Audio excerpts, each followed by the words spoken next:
Hi guys, so for today's vlog, so ayan, maganda na naman ang gising ko dahil nga one more day para mag-weekend. Dahil alam nyo naman guys, pag weekend talagang puro kami gala. Pero okay lang naman yun, di ba guys? Kasi nga hindi rin naman puro work-work. Kailangan talagang minsan, kailangan mo ding pumasyal. At habang pumapasyal ka, hindi naman kailangan gumastos ka ng malaki. Pwede rin naman maggala-gala lang, maglakad-lakad, at mag-picture-picture. Ayan. And then, pag nagutom, pwede rin naman kayong umuwi at kumain sa bahay. So, ayan.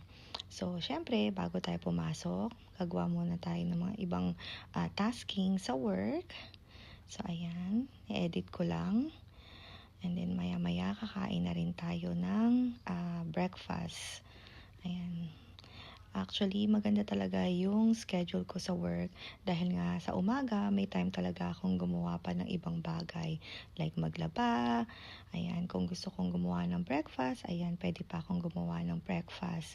At kung meron pa akong kailangang mga tapusin, nagagawa ko yun sa morning. And then, ayan, speaking of paglalaba, ayan, chinek ko yung mga toys ni Sky.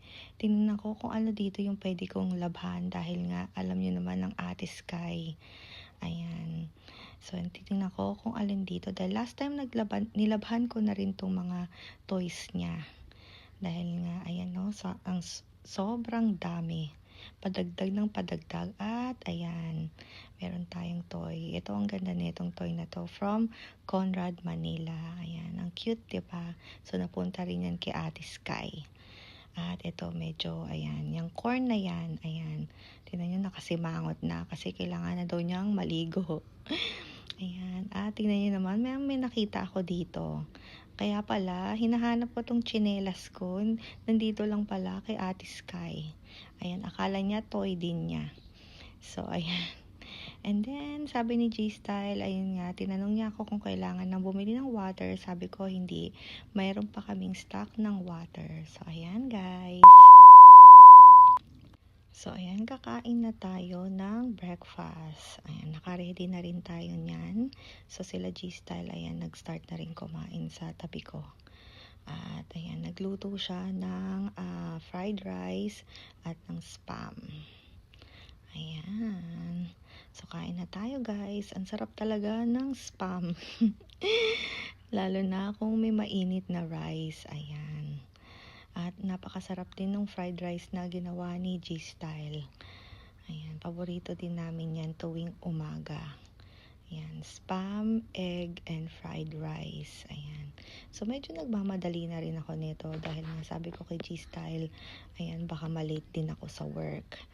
Ayan, ihatid nila ako sa work today. So, ayan na si G-Style. Ayan. At sumama na rin si Kuya Jiro.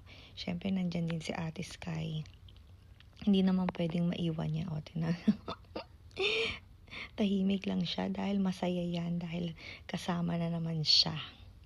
So, ayan. Ang ganda ng panahon nung araw na to. Ayan. Ito yung on the way sa work. Ayan, madaming syempre building, mga apartments, establishments, at syempre maraming puno. Ayan, yun lang din maganda dito sa Japan. Talagang inaalagaan nila yung mga puno nila. Ayan, ayan, meron dong dental clinic, and then ito may mga Denny's, and then meron ding mall, at meron ding bilihan ng mga golf accessories and equipments. Ayan, and then homes, dito yung pwede kang bumili ng mga gamit sa bahay. Ayan, or hardware din. Meron din silang hardware, meron din silang pang garden. Ayan, I think yung part na yan ay yung sa garden nila. And after 8 to 9 hours work, ayan, nakauwi na tayo sa bahay. At ang Ate Sky, ayan, kunwari lang yan, gusto lang niyang maglaro. So, inaantay niya si G-Style. Ayan, dahil nasa bathroom si G-Style. So, inaantay niya lumabas. Ganyan yan eh. Lagi niyang binabantayan si G-Style. And then, nakapagluto na si G-Style nitong, I think, pinakpit ba yan? And then, pritong fish. Ayan, diba? Ang sarap na naman ng ating dinner. Ayan, so ready na tayong kumain ng dinner. Dahil may natirang white rice dito sa bowl, so dito ako kakain. Pero nagsaing na rin daw si Kuya Jiro. So ayan. Pero kasi nga ayaw nating may nasasayang. So ayan, ang sarap guys. Syempre, luto ni G-Style. Wala namang luto si G-Style na hindi masarap. Lahat masarap. Ayan. At malasa. Lalo na yung shrimp. Dahil paborito ko rin yung shrimp. Buti na lang din wala akong allergy sa shrimp. Kaya nakakakain tayo. So ayan, ang sarap, diba? So comment down below kung marunong din kayong magluto niyan ng pinakpit ata yung niluto ni G-Style.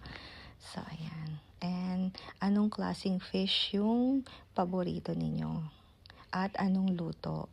At may natira pa rin tayong ginawa ni Kuya Jiro na guacamole. So ayan, si Kuya Jiro kumakain din sa tabi ko at ayaw magpa-video. Pero okay lang. Kaya sabi ko, ako na lang. So ayan, syempre, yan ang ginawa kong dessert. Yung guacamole niya. Actually, dapat appetizer yan, di ba guys? Ayan, yan ang ginawa kong dessert. Ayan. O, diba? So, masarap pala talaga yung Doritos tsaka ito. Pero pwede naman kahit anong chips na meron kayo sa bahay. Ayan. Talagang malasa tong ginawa niyang guacamole dip. Ayan. Inalok ko din si G-Style kung gusto niya nito, pero sabi niya busog na daw siya. Kaya ayun, nanonood na lang ng Netflix. Yan, kaya lang naman kami everyday. Yan. And then syempre pag weekend gumagala din kami, syempre. Ayan. Or minsan din, may time din na nagstay lang din kami sa bahay. Lalo na kung sobrang init talaga sa labas. Dahil nakakatamad talagang mag-train. Talagang feeling mo matutunaw ka. Pero nakakamiss na rin magpunta ng Tokyo. So ayan, bago ko matulog, syempre gagawa muna tayo ng ibang tasking natin. And then matutulog na rin tayo. Dahil si Sky, inaantay na rin kaming umakyat sa taas. So, ayan. Ang gamit ko ay ang aking MacBook. Dahil yan. Pero, syempre, ang ating MacBook ay naka-dextrose na. Dahil nga, luma na rin to. So, comment down below kung paano ko i-change yung battery nitong MacBook ko. Kasi, hindi ko naman talaga masyado ding nagamit ito. Pero, ayun nga, syempre, kailangan na rin palitan yung battery. Ayan. So, baka susunod, idaling ko na lang sa Apple para palitan nila ng battery. Para hindi naman ganyan naka-dextrose. So, ayan. Ganyan din ba kayo, guys? Yung MacBook ninyo. Naka-dextrose. Ayan. Pero, syempre, nagagamit ko pa rin yan. Dahil nga, yung MacBook na yan ay hindi naman talaga masyadong nagagamit pang edit-edit lang ng mga videos at i-type sa Word.